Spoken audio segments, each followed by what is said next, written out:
힘든 세상을 살아가면서 그래도 우리 마음속에 때로 위로가 있고 또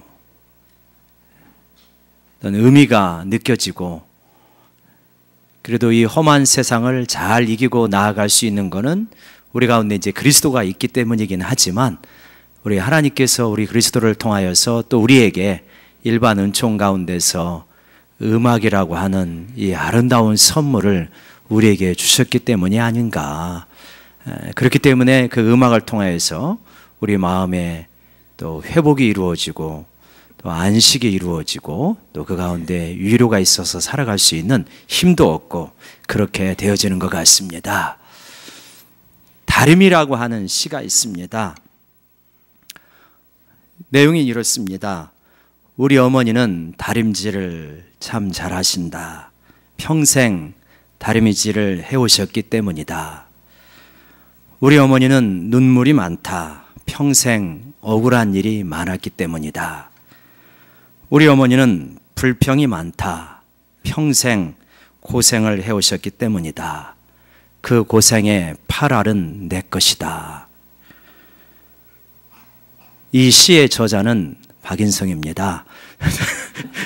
제가 어느 날 다리미질을 이렇게 하려고, 다리미질을 하는 게 아니라 다리미를 예열해 놓으려고 이렇게 해놓는데, 그 다리미를 통하여서 뭔가 뭉클한 것이 가슴에 다가왔어요.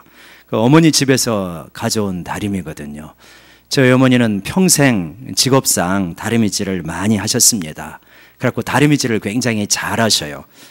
근데 이제 그 다리미를 예열하려고 꽂으면서 문득 어머니가 생각이 났어요. 그때 다리미는 다리미가 아니죠. 그건 어머니죠. 물건의 의미를 넘어서는 것은 그 물건과 연관된 사람, 그리고 그 사람의 사랑이 그 물건 속에 녹아져 있기 때문에 그 물건이 소중하게 다가오는 것입니다. 그래서 저에게 다리미는 그냥 다리미가 아닌 거죠. 마찬가지입니다. 우리가 고대인의 눈으로 보면 자랑스러울 것이, 할 것이 없는 게 있어요. 근데 현대인들은 너무나 귀하게 여기면서 소중하게 간직하고 나가는 게 있습니다. 그게 뭐냐면 십자가죠. 십자가는 마치 오늘로 말하면 오랏줄 같은 거 아니겠습니까? 사형수가 목매달아 죽는 그 오랏줄을 우리는 너무나 자랑스럽게 십자가를 자랑한다고 말합니다. 십자가는 단순하게 사형 도구가 아니라 내 사랑하는 주님께서 나를 대신하여서 나를 위하여 십자가에 죽으셨기 때문에 그 십자가를 바라볼 때 눈물이 나고 그 십자가를 자랑스러워한다고 말하죠. 뿐만 아니라 우리가 자랑스럽게 여기는 것이 있습니다. 그거는 말구유입니다. 뭐가 그렇게 자랑스럽겠습니까? 말구유는 냄새나는 겁니다. 지저분합니다. 그런데 예수님께서 이 땅에 오실 때 정말 금은으로 만든 침대에 오셔도 그 침대가 초라한 것인데, 그것이 아니고 그냥 허름한 나무, 어디서나 볼 수 있는 그 싼 나무를 깎아내고 평상시에 말이나 나귀가 구유통으로 사용했던, 밥통으로 사용하였던 거기에 그 소중하신 하나님의 아들이 오셨다는 것, 그 사랑이 거기에 녹아져 있기 때문에 우리가 말구유를 바라보면서 가슴이 뭉클할 수밖에 없는 것이죠. 만약에 오늘 우리가 아이를 낳았는데 말구유에 누인다 하면은 굉장히 부모들이 비참해질 것입니다. 내가 왜 이렇게 살아가야 되나 그러지 않겠습니까? 그런데 우주를 만드신 하나님의 아들이 이 땅에 오시면서 이 세상의 평민들도 눕기를 꺼려하는 거기에 누우셨다니, 그게 그분의 첫 번째 잠자리였다니, 얼마나 그 낮아지심의 그 사랑이 얼마나 큰 것인가 하는 것을 생각하게 되어집니다. 왜 예수님은 그렇게 초라한 곳에 이 땅에 오셨을까요? 오늘 말씀을 통해서 보면 예수님의 잉태하심과 또 우리를 구원하심과 그리고 임마누엘의 의미가 바로 이 땅에 오신 이유다라고 하는 것을 말씀하십니다. 이 땅에 오실 때 잉태하십니다. 성령으로 잉태하시죠. 사람의 힘으로서, 사람의 정욕으로서 잉태되는 것이 아니라 신비하게 성령으로 잉태가 되십니다. 우리는 어떻게 그것이 가능한지 이해하기가 어려워요. 현대 우리의 지식으로 이게 가능하겠습니까? 이게 안 되죠. 그래서 자유주의자들, 즉 이성을 신앙의 척도로 늘 생각하는 사람들은 이게 가능한 이야기가 아니다. 예수님이 사생아일 것이다. 근데 나중에 갖다가 의미를 붙였다. 이런 식으로 왜곡을 하죠. 그렇게 믿으려면 아예 안 믿는 게 낫습니다. 하나님께서 천지를 말씀으로 창조한 거는 어떻게 믿어집니까? 그죠? 그렇게 믿는다면 그건 믿을 수가 없는 것이죠. 하나님께서 말씀으로 천지를 창조하시는 그런 분이시라고 한다면 성령으로 남자 없이 잉태되는 거는 뭐 얼마든지 가능한 것이죠. 말씀만 하면 나으실 수도 있는 거죠. 그런데 성령으로 잉태가 되셔서 이 땅에 오십니다. 그러니까 이 땅에 오시는 이 과정을 신학적인 용어로 성육신이다, 인카네이션이다 라고 하는 이러한 표현을 씁니다. 그러니까 거룩하신 분께서 이 땅에 육신을 입고 한 점에 마리아의 그 태 속에서 하나의 점으로 오셨다. 이게 이제 엄청난 의미를 갖는 것이죠. 이렇게 철저하게 낮아지심, 자기 비하, 자기를 비우심 이렇게 되어집니다. 왜요? 왜 그러냐면 가장 큰 의미는 하늘 보좌에서 우리를 구원하시는 것이 아니라 하늘 보좌에서 팔짱을 끼시고 이 땅의 고통과 눈물과 아픔을 전혀 모르는 가운데서 너희를 내가 불쌍히 여겨서 구원하겠다, 그렇게 하시지 않겠다는 것입니다. 내가 너희와 똑같이 되겠다, 내가 너희 속에 있겠다, 내가 너희와 함께 있겠다, 그리고 너희의 눈물과 고통과 아픔을 같이 겪으면서 너희에게 진정한 구원의 길, 생명의 길, 영생의 길을 너희에게 열어주겠다, 그런 의미로 내려오시는 거죠. 오래전 미국의 정신과 의사협회에서 이 클라이언트들, 우리말로는 내담자라고 하는데요, 정신과 의사나 심리 상담사를 찾아와서 이제 그 정신치료 혹은 상담을 받는 사람들, 그분들을 대상으로 해서 설문조사를 쭉 한 적이 있습니다. 설문조사를 하면서 이 치료의 과정에서, 상담의 과정에서 어떤 것이 가장 당신에게 도움이 되었습니까? 라고 이렇게 물어보았어요. 그러면서 그 설문조사를 할 때 정신과 의사들이나 상담자들은 아마도 어떤 그 통찰력 혹은 어떤 좋은 어드바이스, 이런 것들이 그들에게 큰 도움이 되지 않았을까 생각하면서 설문조사를 했는데, 그 설문조사에 그 클라이언트 내담자들이 대답했던 가장 많은 순위가 무엇입니까? 제가 한번 예전에 말씀드렸죠. Being with me, 나와 함께 해주는 것.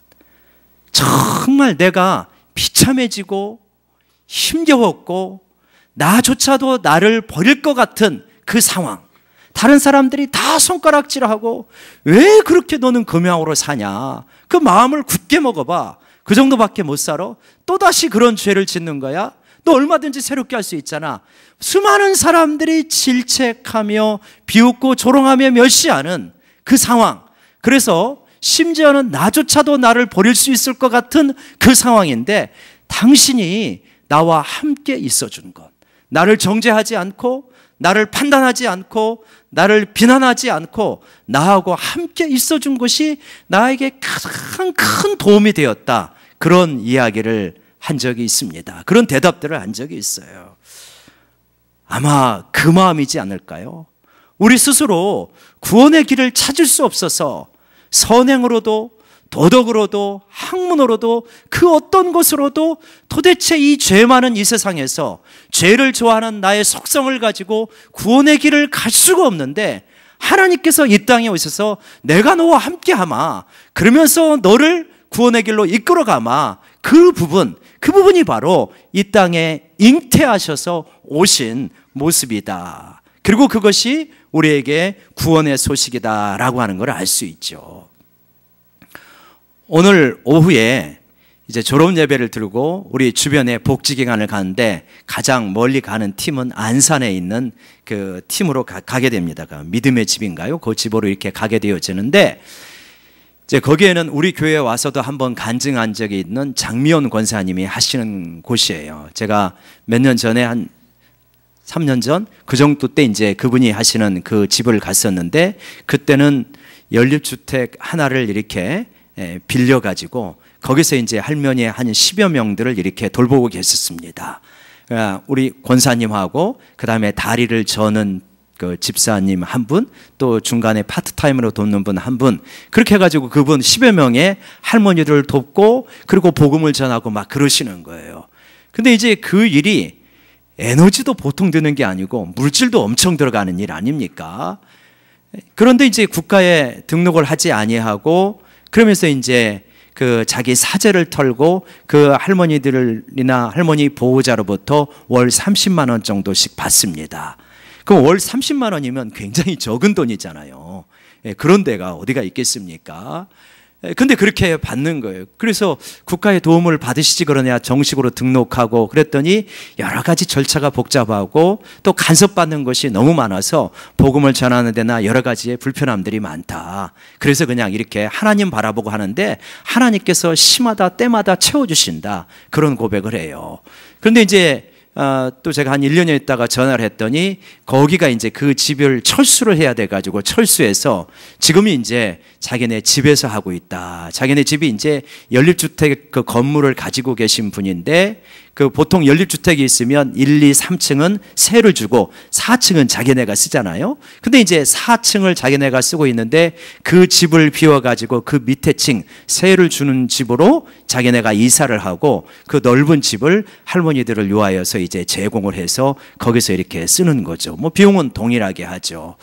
참 그 모습을 보면 그분이 그전에도 굉장히 신실한 삶을 살아갔습니다. 이렇게 보면 새벽 예배 갔다 오면 건물 주고 그런데 연립주택 주변은요 보통 지금도 그런지 모르겠지만 쓰레기 같은 게 잘 정돈이 잘 안 됩니다. 재활용이나 이런 것들이 잘 정리가 안 되기 때문에 대부분 지저분한데 그분은 이제 새벽 예배 갔다 와서 고무장갑 끼고 매일 그 자기 그 주민들이 버리는 그 쓰레기통에 그 오물들이라든가 이런 것들을 잘 분리수거를 잘 해놓고 올라가고 그러시는 그런 모습이 아주 인상적인 모습인데 참 그 모습을 보면서 누구든 자기 집 넓은 집에서 편하게 살고 싶지 않은 사람이 누가 있겠습니까? 그죠?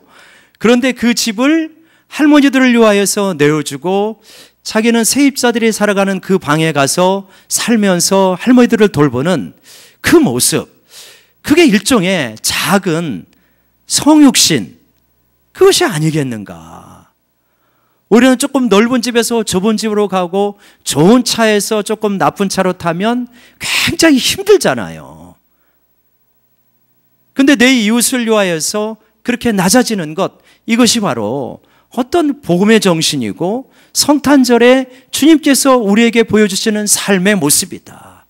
다 좀 더 편한 것, 좀 더 쾌적한 것, 좀 더 넓은 것, 좀 더 부유한 것, 이런 걸 향해서 달려가는 세상에서 예수님은 반대로 좀 더 불편하고 좀 더 거칠고 좀 더 험하고 고생스러운 그곳으로 내려오신 것이 이 성육신에 이 땅에 어머니의 품으로 잉태하신 예수님의 모습이다. 그래서 우리가 성탄절을 생각하면서 과연 우리는 그 의미를 좀 더 깊이 새기면서 어떻게 살아갈 것인가 하는 것을 저희 자신에게 좀 잘 적용했으면 좋겠다 하는 부분을 생각하게 되어집니다. 여러분, 예수님께서 우리와 함께 하기 위해서 이 땅에 이제 잉태하셨다라고 말씀을 드렸는데 함께 하셔서 그러면 뭐 하시는 거냐? 21절을 같이 한번 다시 읽어봅시다. 시작. 아들을 낳으니 이름을 예수라 하라. 이는 그가 자기 백성을 그들의 죄에서 구원할 자이심이라 하니라. 예수님께서, 예수님이란 뜻 자체가 구원자라는 뜻이죠. 예수님이 어떤 분이시냐? 자기 백성을 그들의 죄에서 구원할 자이시다. 그러니까 모든 백성이 아니고 자기 백성이에요. 자기 백성. 자기 백성을 그들의 죄에서 구원할 자. 근데 자기 백성은 누구를 말하겠습니까?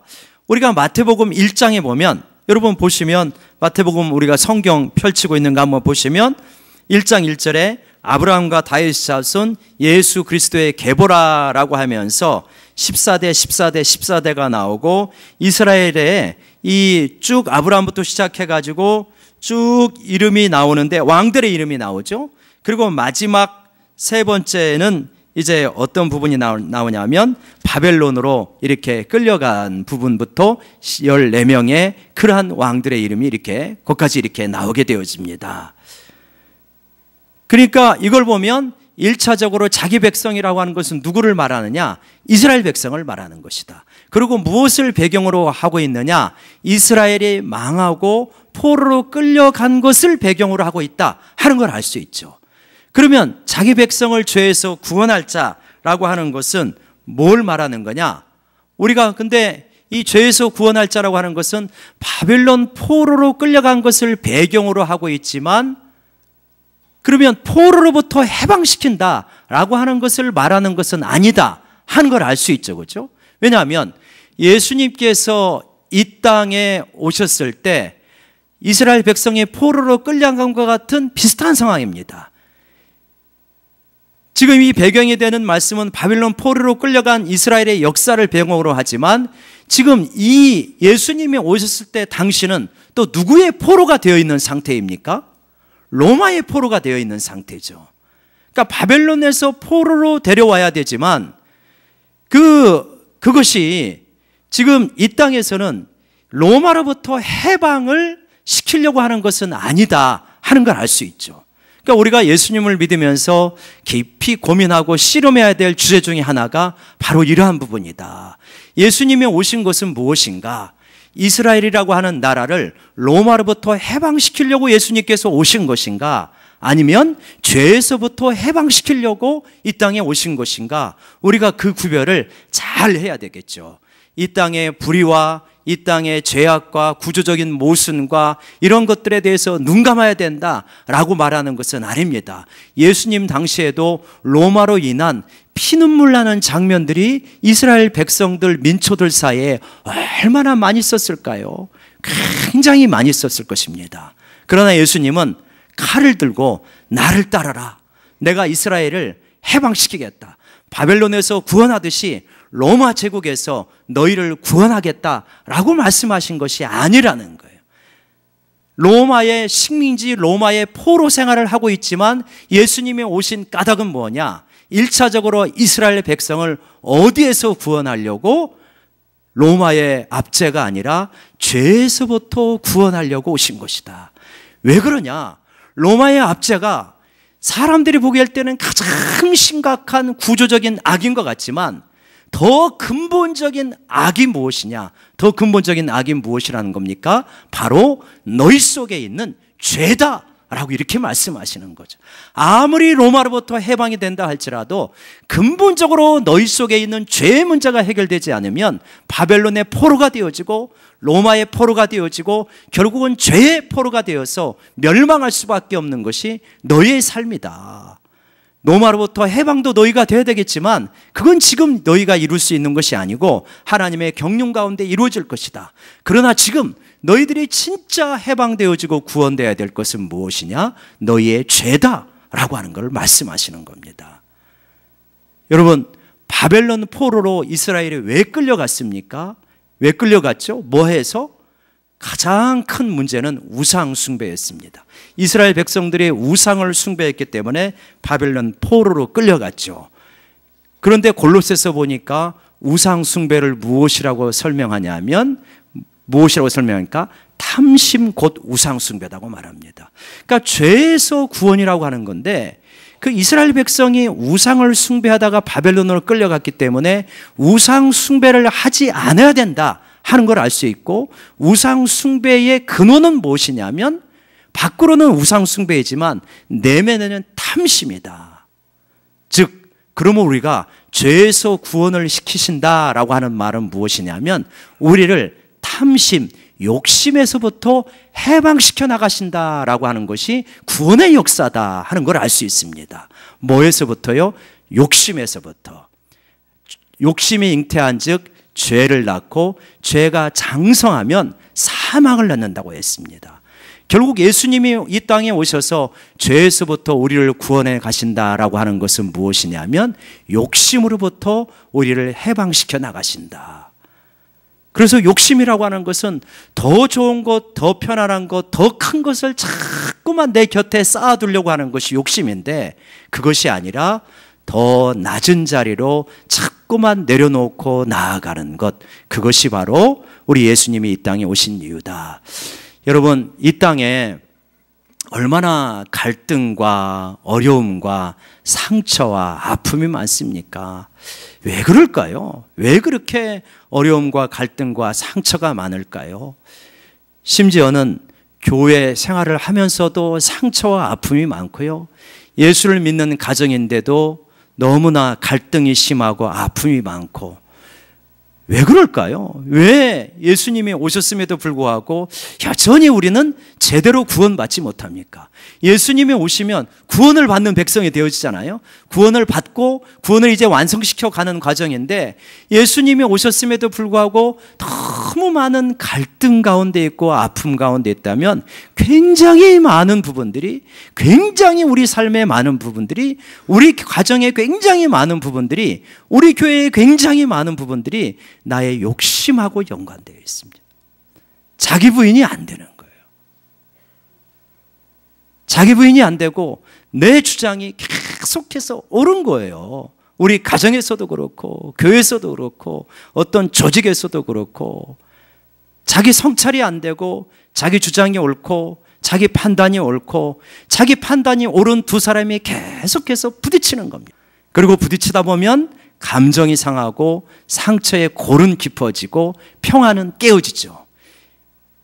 하늘에는 영광이요 이 땅에 기뻐하심을 얻는 자들에게 평화라고 했는데, 평화는 언제 주어지는 건가? 평화는 언제 주어집니까? 예수님 앞에 진정으로 자기를 드리게 되어질 때, 그분의 다스림을 받는 사람들이 되어지게 될 때, 가정이 그분의 다스림을 온전히 받게 되어지고 구원의 역사가 이루어지게 될 때 평화가 주어지는 것입니다. 여러분, 해마다 이제 성탄절 메시지가 되면, 성탄절이 되면 그런 메시지가 선포되는데요. 우리 좀 뒤에 문을 좀 열어주시면 좋겠네요. 너무들 더워하시는 것 같네요. 성탄절이 되면, 지금은 이제 제가 뉴스를 잘 안 봐서 그렇습니다. 옛날에는 명동성당의 김수환 추기경이 무슨 말씀을 하셨는가, 영락교회 어떤 목사님이 무슨 말씀을 하셨는가, 그렇게 이야기가 이제 뉴스에서 꼭 나오게 되어지죠. 그 뉴스에서 꼭 나오게 되어지면 그 대부분 어떤 이야기를 하냐면 평화를 이야기합니다. 평화, 이 땅의 평화. 그런데 이 땅의 평화를 만들기 위해서 유엔도 만들고 수많은 NGO 단체가 있고 수많은 외교적인 노력이 있어도 평화가 그렇게 잘 안 만들어져요. 사람의 힘과 노력으로 평화가 만들어질 것 같으면 예수님께서 이 땅에 오셔서 그런 정부를 만드셔야죠. 예수님은 평화가 그렇게 만들어지지 않는다고 말합니다. 평화는 어떻게 만들어지는가? 십자가로 만들어진다. 십자가를 통하여서 육적인 옛사람, 내가 죽고 그리스도 안에서 진정한 새로운 내가 태어나게 되는 과정, 그래서 하나님의 지혜롭고 온전한 통치하심을 받는 과정을 통하여서 진정한 평화가 이루어진다, 이렇게 말씀을 하십니다. 그 평화를 주시려고 오신 것이죠. 마지막으로 예수님께서 오시면서 뭐라고 그러냐, 임마누엘이라고 하시는데, 하나님이 너와 함께 하신다.